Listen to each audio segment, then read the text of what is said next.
Dobar dan, poštovani gledalci. U današnjem videu ćemo da govorimo o kurkumi. Šta je to kurkuma? Kurkuma je jedan kod nas relativno poznat začin, ne toliko poznat recimo kao biber ili cimet, ali u zadnje vreme prilično je prisutan i koristi se u kuhinji dosta. Pored toga što je to začin, on je takođe i lek, i to koji leči i vrši prevenciju od mnogih bolesti i nekih patoloških stanja organizma. Evo ja ovde imam u tegli, vidite, to je prah kurkume. Vidite kako ima lepu zlatnu boju, da kažemo. Slično je šafranu malo po boji. Nekad ga i koriste kao jeftiniju zamenu za šafran, jer šafran je izuzetno skup. Izuzetno. A ovo je, ajde da kažemo, neka zamena što se tiče kulinarstva. Evo ja sam ovde izvadio na kašičicu da bolje vidite. Malo ću ovako da približim. Znači, kurkuma je biljka. To je biljka slična, da kažemo, đumbiru, iz porodice đumbira. I ima ukus i otprilike onako malo gorkasto-ljutkast. Više blago gorak je, tako otprilike. Ona se koristi, kurkuma, na Dalekom istoku nekoliko hiljada godina već. Veoma je zastupljena u Indiji, recimo. Tamo se koristi u raznoraznim jelima. I kurkuma, ako niste znali, je jedan od sastojaka karija. A kari je začin, da kažemo neki univerzalni začin u Indiji, izuzetno zastupljen. Ne samo u Indiji, nego uopšte u tom regionu Indokina, da kažemo Indija, Kina i te tu okolne zemlje. Znači jugoistočna Azija. Mnogo se koristi u jelima sa pirinčem, sa mesom, čak i postoji kari jelo koje se zove kari. Naravno tu ide i kari začin. Sad, jedan od sastojaka karija je i kurkuma. Ja sam koristio lično, znači koristio sam kurkumu za neke čorbe i za neka jela i onako ima pristojan ukus, da kažem, ovako iz prve ruke. Ali šta je mene fasciniralo i ponukalo da napravim ovaj video, ne samo zbog toga što je kurkuma začin, nego što sam malo istraživao i došao do zaključka da je kurkuma ne samo začin, nego i lek. I to, kao što rekoh, za raznorazne bolesti. Kurkuma ima tradiciju u Indiji dugu nekoliko hiljada godina u lečenju raznih bolesti, kao i u Kini. Recimo u Kini se koristi kod depresije, između ostalog. U Indiji se koristi, ne samo u Indiji, znači u celom svetu, ali u Indiji je počela da se koristi znači, pre nekoliko hiljada godina kao lek. I to je veoma ozbiljan lek. Ali, moram da kažem, treba obratiti pažnju, pošto je to veoma, da kažemo, jaka biljka, jak začin, odnosno lek, treba vrlo oprezno i pažljivo sa količinama koje se unose. Koje sad, znači, kurkuma sve bolesti može da leči? Kao prvo, dijabetes. Kurkuma snižava nivo šećera u krvi. I to je sad dobro s jedne strane, ali s druge strane, ako se pretera, šta će onda da bude? Onda će nivo šećera kod ovih ozbiljnih šećeraša, znači koji imaju dijabetes, pašće im šećer u krvi više nego što treba. Znači moraju da obrate pažnju da ne preteruju sa kurkumom.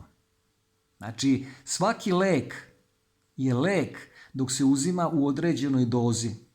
Ako se pretera, onda postaje otrov. Znači, čak i voda. Znači, da li ste znali ako se previše popije vode da čovjek može da umre? Znači, ne treba sa ničim preterivati. Sve umereno. Isto recimo beli luk. Beli luk je izuzetno zdrav i napravio sam nekoliko videa u vezi toga, neke kombinacije meda, belog luka i tako dalje. Ali to ne znači da treba da jedete sad pola kile belog luka dnevno. To ko bi uradio, taj se ne bi dobro proveo. Zato što beli luk recimo snižava pritisak izuzetno i ako bi suviše jeli belog luka, ne bi bilo dobro. Znači, da se vratimo na kurkumu. Rekli smo, povoljno utiče na suzbijanje dijabetesa, zatim utiče na bolesti krvi i krvnih sudova, zato što čisti krv i krvne sudove. Zatim, kod bolesti disajnih organa. U nekim zemljama kurkumu stavljaju u nos da pročisti sinuse, također i uši, da otklone bol u ušima, eventualni. A u nekim tropskim krajevima koristi se protiv ujeda zmija kao protivotrov i za zaustavljanje krvarenja. Također se može koristiti i kao melem kod nekih kožnih oboljenja. Naravno, za sve to postoje neki recepti, ne može to na svoju ruku tek tako da se uzima. Postoje određeni recepti i u sadejstvu sa drugim lekovitim biljkama, onda se prave ti meleni ili se pije ili tako dalje. Naravno, ako se koristi u kulinarstvu, umereno se koristi u nekim čorbama, u nekim varivima i sigurno će blagotvorno delovati. Zato što je izrazito antibakterijska, kurkuma je izrazito antibakterijska, znači uništava sve klice i bakterije, baš zbog tog njenog gorko-ljutkastog ukusa. Također čisti razna stanja gdje ima gnoja, gdje ima, čak utiče na razgradnju sala, kod mršavljanja je dobra, ko se prekomerno znoji, ko ima neka razna masna lučenja i tako dalje, sluz, iskašljavanja, sve to kurkuma čisti zato što ima snažno antibakterijsko delovanje. Tako da vidimo da kurkuma ima širok spektar dejstva i pored toga što se koristila uglavnom u Aziji, sada je veoma popularna i koristi se širom sveta. Zanimljivo je da kurkuma u kombinaciji sa crnim biberom nekoliko puta dobija na snazi. Čak stručnjaci tvrde i do 200 puta dobija na snazi, uvećava se njeno dejstvo u sinergiji sa crnim biberom. Tako da nije pametno na svoju ruku praviti neke napitke. Ako i pravite, moj savjet je da uzimate vrlo, vrlo male količine, da počnete sa vrlo malim količinama i vidite da li vam to prija ili ne. Postoji određena negativna dejstva, znači ne kod svih ljudi, to moram da naglasim, ne kod svih ljudi, nego kod onih ljudi koji su predisponirani za neka stanja kojima kurkuma ne bi odgovarala. A to je recimo, na primjer, ko je predisponiran za kamen u bubregu. Znači, ne kod svih ljudi, samo oni koji imaju istoriju bolesti, porodično. Tako da kurkuma može da izazove kamen u bubregu, da se brže stvara, kod onih ljudi koji su tome skloni. Ali ove bolesti koje sam naveo, koje leči i sprečava da se pojave, također kurkuma veoma povoljno deluje na varenje. Znači ako imate gasove, ako ste naduti, ako imate lošu probavu, varenje, ona je jako dobra. Nisu Indijci to sad izmislili tek tako. To je znači više hiljadugodišnja tradicija stavljanja kurkume u jelo, odnosno u ovaj začin kari, pa onda kari se stavlja u jelo. Zato što su njihova jela teška, jaka, začinjena i onda oni obraćaju pažnju veoma na varenje. I tu kurkuma ima veoma blagotvorno dejstvo. I znači da se ne ograničimo samo na Indiju, znači Indija je jedna od zemalja gde je to najviše zastupljeno, ali kao što rekoh i Kina i ove okolne zemlje, a sada u moderno vreme kada je sve to tako lako dostupno, i internet, i putovanja, i trgovina, sad ti začini, dalekoistočni začini su dostupni u celom svetu. Pa tako i kod nas. Eto vidimo, znači, ovo što je sad prikazano, to je prah kurkume. Može ona da se nađe, verovatno može i sveža, ali uglavnom se prodaje ovako u obliku praha. Isto šta je bitno naglasiti, ona nije baš jako nešto rastvorljiva u vodi. Vi možete nju, znači, da stavite u neke čorbe i nešto slično, ali uglavnom se prave neke tinkture. Znači, to je sa određenim nekim alkoholnim, da kažemo, napicima, pa se prave tinkture da odleži kurkuma u tom alkoholu određeno vreme i onda to bude tinktura koja se ne uzima onda mnogo, to se uzima na kapi se meri, znači 10-15 kapi i to vam je.